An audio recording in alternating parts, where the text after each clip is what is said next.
And look at that, 25 goals and assists for the Gunners. Led them to second place. I believe this is a brutal year. This is when Leicester City, the team that literally nobody would have guessed in 1,000 years to win the Premier League, won that. We will definitely do a video on that one day because that was literally insane. And I remember my buddy Derek, shout out Derek, was telling me that day. I don't know. We were just being silly, having fun, and he was like, I could definitely see Leicester winning the Premier League this year. Like that was his goal. Like we would always predict who would win the Premier League, and he just said Leicester one year, and they actually won. It's ridiculous. So yeah, I'm gonna write that down and do a video about that one day. But yeah, Arsenal coming short, and we'll get into their antics and where they're probably gonna come short again this year too. I'm gonna move down my camera a little bit.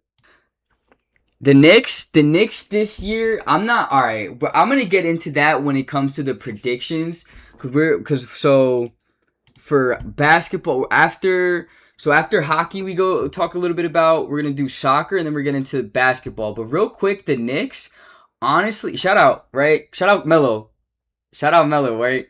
The GOAT, probably my idol growing up. The Knicks, I don't think. All right, I'll just pull up the league standings right now. A little sneak peek of my predictions for NBA.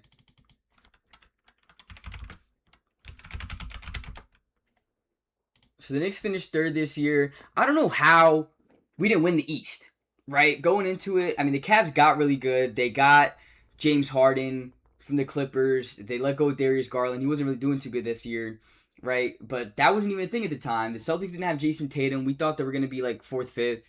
The Pistons came out of nowhere and just proclaimed the first place, which we'll get into later. They lost to the Magic. Crazy. I don't know if you guys can hear that. Y'all hear the boom? The Jubilani? Yeah, shout out to Jubilani. This is not real. This is a green screen, but it's actually an AI image. So none of this is real. Believe it or not. Pretty cool things you could do with Google Gemini. Shout out Google Gemini. But yeah, no, the cleats, those are my, favorite cleats I've always wanted, and I never had them, so I kind of like fake have them right now. But yeah, shout out to Jubilani. It's fun fact, right? The World Cup ball they're using this real quick. The World Cup ball they're using this year.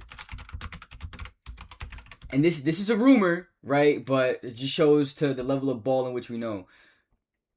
Is something that I was reading about, how the way that the panels are stitched, the rumor has it that we're going to see some Jubilani type movement on this ball this year, right? And Adidas, and this is very important, right? So Adidas makes the ball, right?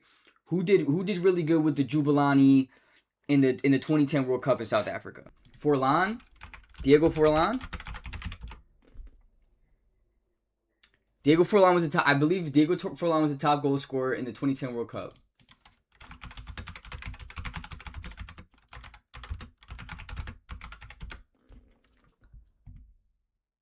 Oh, it was Muller. I'm so wrong. Wait, who was it? No, it was. What? Yeah.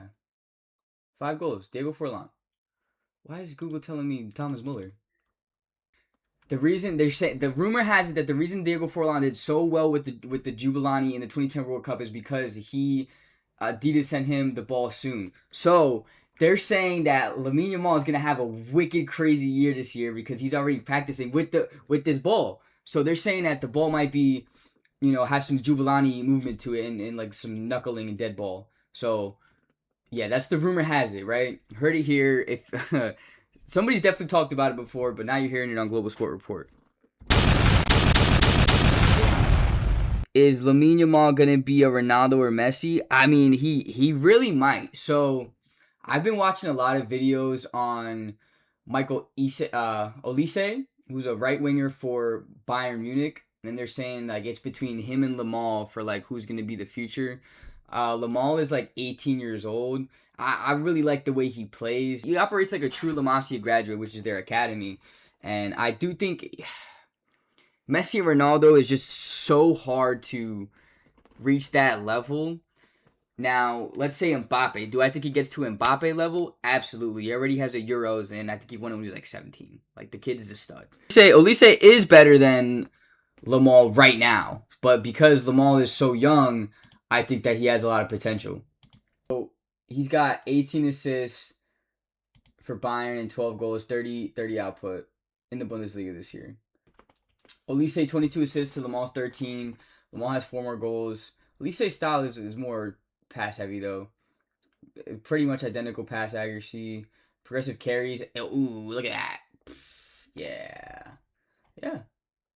All right, this is the Mets. The Mets are horrible. I thought the Mets were gonna win after they run a 9-game losing streak, but apparently they've lost the last 11 games in a row. I heard so. I thought the Mets were gonna be pretty decent this year. At least it's just the pitching. I knew the pitching was gonna be bad, but they had really good signings. They got Luis Robert. They let go of Pete Alonso. They got Polanco. I thought they made pretty good. Bo Bishop. They got Bo Bishop too. He's not looking too great. Let's look at Bo Bishop's stats.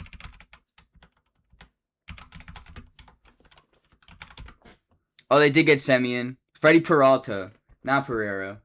Got that wrong. Bo Bishop stats.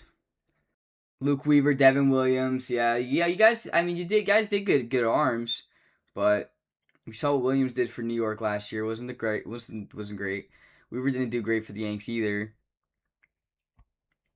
Poop emoji. Yep, accurate. What's he at? What's he batting? He's like 217. And look how he did for this was. He had a bad year this year. He didn't play a lot of games. I mean, he played more than 50% of the season, but yeah. But you see look this. 311, 301, 29. Like, he's a good baseball player. It's just, and there's still a lot of baseball yet to be played, but 1 homer, so. Mets team stats, 205 batting average. Yeah, no. This is what I wanted to see. Nolan McLean, good whip. Good ERA, good batting average again. 125. Nah, all right.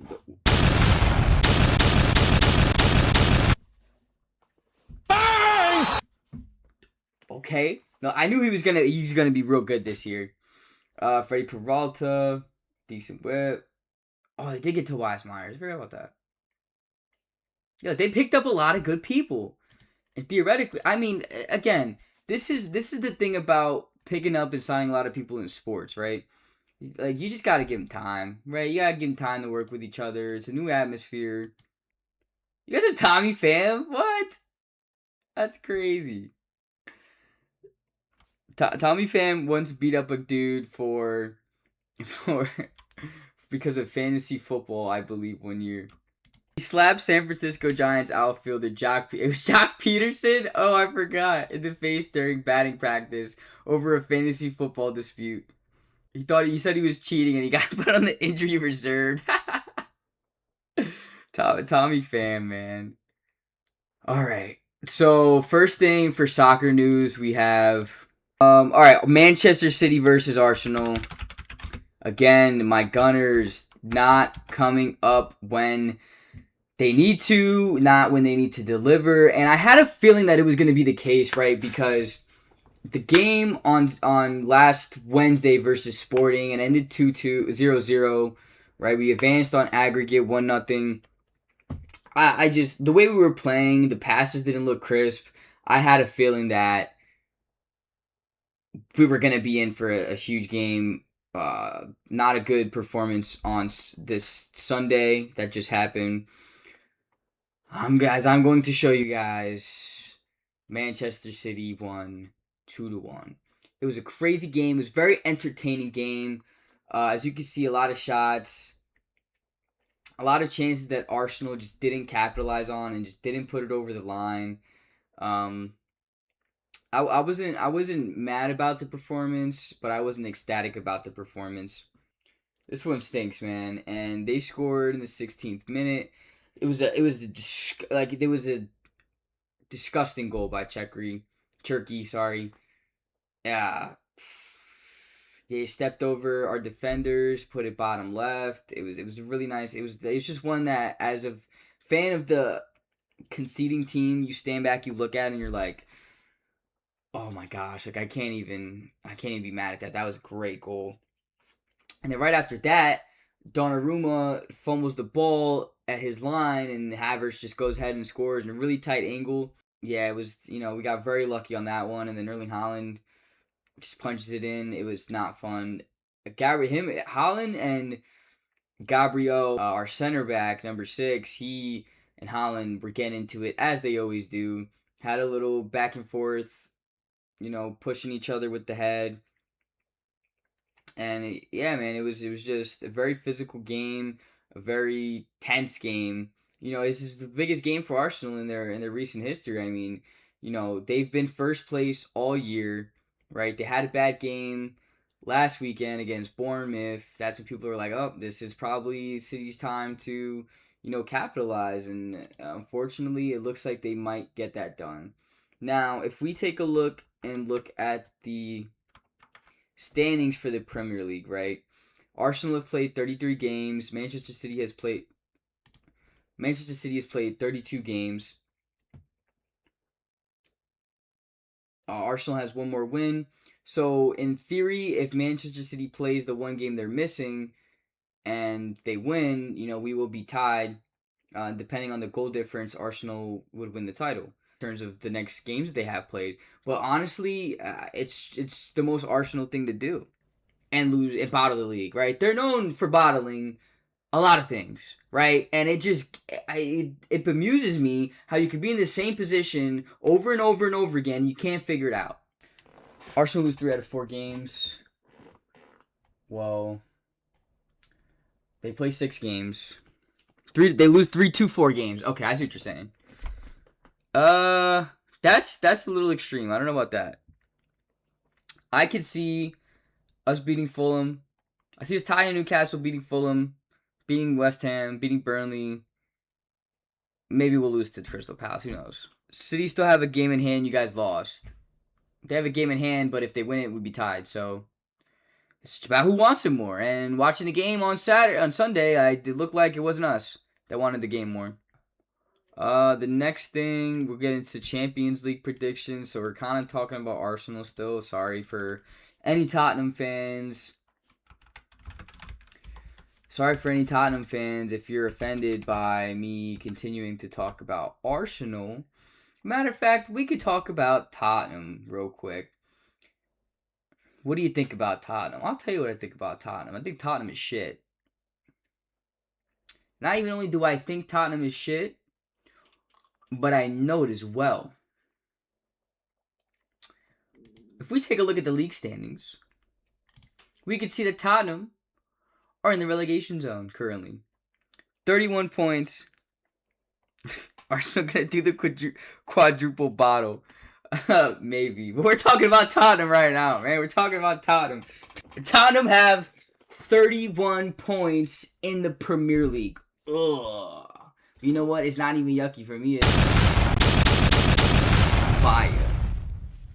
Hold on. I have to turn that one up real quick. Hold on. Tottenham have 31 points in the Premier League this season. Fire. Fire. I don't know if they gotta fire. They gotta fire the manager. They gotta fire the captain. They gotta fire. The bench ain't even playing. They gotta fire the bench. Everybody's gotta go. You gotta go. Everybody's gotta go. Gotta go. So let's give a quick to Tottenham. Tottenham in the relegation zone. They just bought a fancy brand new stadium. They're not going to be able to fill the seats. Nobody's going to want to watch them play in the championship. Honestly, it's a disgrace. It's a disgrace to their fans that put all their money to try to watch them. It's a disgrace. You just bought the new stadium. 5 big booms? Hold on. And this is the funniest part. They bought this stadium between $1 billion, five for you, and 1.2 billion pounds. Not even the USD. 1.5 billion. Disgusting. Absolutely disgusting. Paying all that just to get relegated is whatever. I'm done talking about Tottenham. They don't matter. Thanks for everybody for talking in the chat. Appreciate you guys for sticking around watching. This is really fun so far. We're getting into a little bit more. We got 2 sets of games. All right, Champions League. Right, so we got Bayern versus PSG coming up. The former champions of the Champions League last year. The public has PSG to win and Bayern at 34%. I was talking to my boy, shout out to Marcus, this past Saturday. He was just really talking about how technical PSG is. Like, he was saying that he watched the game where Hakimi, who's a right back, was, transitioning to left wing. He's like, how is that possible, right? Because everybody just switches, right? It's really like Johan Cruyff technicality style of footy. So it's really fun to watch, really entertaining. Everybody on the team has like really good weak foot, really good skill moves. Shout out if you play FIFA, like you would know that. Dembele has no weak foot. Mendes, Neves. Who am I missing? Vitinha. They all speak Portuguese. Vitinha is an absolute baller. All Portuguese, right? So they have that connection from the midfield to the defense, right? Everybody speaks Portuguese. They're very fluid. Shout out Ramos as well. Speaks Portuguese. Let's see their main lineup. Oh, Kvaratskhelia as well. Didn't even talk about him. Right, so this team is just absolutely stacked, man. Like, it's gonna be a really, really, really good, series, as you can see, right?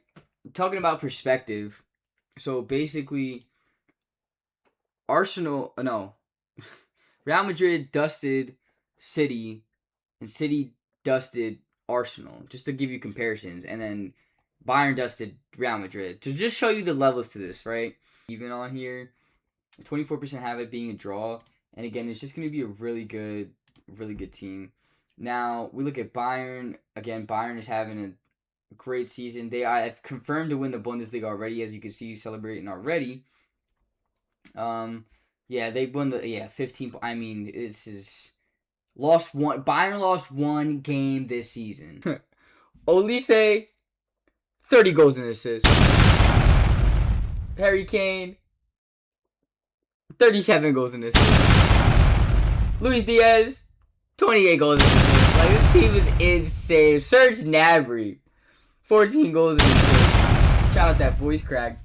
Like, this team is absolutely insane, man. Like, this front three is operating at Messi, Suarez, Neymar levels, man. Like, I say Bayern takes advances only because Bayern already locked up the Bundesliga. I'm going to take Bayern. I think their front three is just too strong, and I don't think they can be stopped. I'm going to say I'd take Bayern and win it all, to be honest. Julian Alvarez, doing pretty good. Not the top scorer. Alexander Sorloth. Sorloth is like a budget Haaland. It's so funny. He's actually a lot bigger than him, though, I believe. Like, physically, I believe. I know his head is a lot bigger than his. Alright, so breaking news. Not really breaking. It's kind of been a while. So we have a retirement. I was going to say sadly, but based on who you are, you may not agree with this. Doc Rivers has officially retired from the NBA. I never thought he actually got it done. I mean, he got it done with the Celtics, so is that a asterisk? No, that's messed up to think, right? They won by 9. Probably just garbage time points. Hold on. Oh, that's why they lost. They took 96 shots and made 35. I need a sound for like, oh brother, this guy stinks, because what on earth is that? Lakers shot 52% from the 3. Wow. Wow. On how far the Knicks advance this season in the NBA Finals, in the NBA playoffs, rather. Right? It just. One second. Right? I think that there could be a lot of big changes coming up in terms of the Knicks and the Celtics. Oh, sorry, the Knicks in terms of next season, in terms of trades, in terms of signings. Next season, depending if they beat the Celtics in this round, if they even get that far, right? If they don't get past the conference semifinals, I see big moves happening for the Knicks. I think that's the point where they say, hey, this is not working, let's fix it, right? And I don't think it's Coach Brown's fault at all in that case. Well, I mean he's a coach, but it's for sure coach. So yeah, we have it made up. OKC versus the Celtics, and we haven't seen back-to-back NBA champions in a while.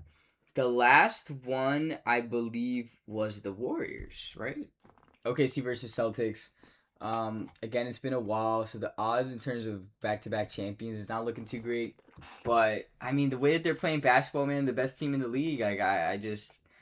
Give me the OKC to get it done. I think they're back-to-back champions.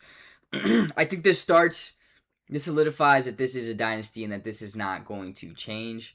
The OKC actually do have a top 10 draft pick this year from the Clippers, which is crazy if they're champions and they get a top 10 draft pick. So, I mean, good for them, and they're smart. So, again, KD, they had a team full of KD, Westbrook, and James Harden, and they didn't win a championship, but they did it without them. So, I mean, hats off to the OKC for getting that done. Not breaking, but as of yesterday. Okay. I feel like it happened a while ago. The Bengals have acquired 3-time Pro Bowl defensive tackle Dexter Lawrence from the Giants in a blockbuster trade. Oh, it was 2 days ago on Saturday. For the 10th overall pick. With 1 overall pick, Dexter Lawrence made it very clear that he wanted to leave the Giants. So they got a 10th. They got a 10th round. 10th overall pick for him. Wow, I can't talk. We know. All right, let's see what they're getting. Let's see if anybody else says differently. Let's see, 10. Oh. Okay. So this ESPN's mock draft by. I mean, Mel Kiper's kind of the dude. Mel Kiper's kind of that guy, though. So he has the Giants going for. Was it Maui Noah?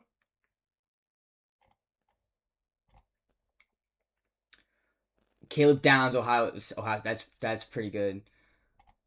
Cowboys and Sonny Styles, that'd be great. Great last year. I mean, they made the national championship, losing to Indiana, but yeah, I think Mel Kiper's got this one right. I think they go Caleb Downs, and then Francis for sure. The last NFL draft in Pittsburgh was in 1947. That is nuts. You don't hear stuff like that unless you listen to the Global Sport Report. Thank you all for tuning in. That's insane. That's the type of things you hear at Global Sport Report. We talk about what's interesting. We don't talk about this and that. The same thing that everybody covers when it comes to LeBron James doing something very minuscule where everybody has to blow it up. You see 13 posts in a day about LeBron James. No, we talk about interesting things here. All right, so fight night this last Saturday, Gilbert Burns lost against Mike Malott. As you can see, Mike scored 2 knockdowns, and it was a KO in the 3rd round. A lot of significant strikes. Gilbert Burns tried 7 takedowns, didn't land a single one of them. That stinks. Yeah, so he knocked out Gilbert Burns. Gilbert Burns keeps getting like these big fights and main card fights, but like I don't know, like he's getting washed. Again, I could never do it, right? But I'm just covering the news. Look at this. He's lost his last 5 fights in a row. Again, look at the quality of. Yeah, but he lost to Belal Muhammad by decision. Belal Muhammad is a former champion. I'm a big fan of Blue Muhammad's, even though he's kind of an annoying personality. Um, Jack Madalena, he lost to. That's understandable. Sean Brady, he's also a beast. Lost to Michael Morales is an undefeated beast. He lost to. But I don't understand how he keeps getting these big fights. He lose to Bilal. Okay, that's fine. Like we get it. He's a dog. You lost to Madalena. Okay, that's understandable. He's a dog too. He's a former champion. Um, you face Sean Brady, you lose. Okay, like now, like you're losing, right? You're losing consistently, right? And he's all the main, he's all the main fight on these, right? Burns versus Brady, Burns versus Morales, Burns versus Malo. Like you're losing all these games, all these fights. Sorry, and you're still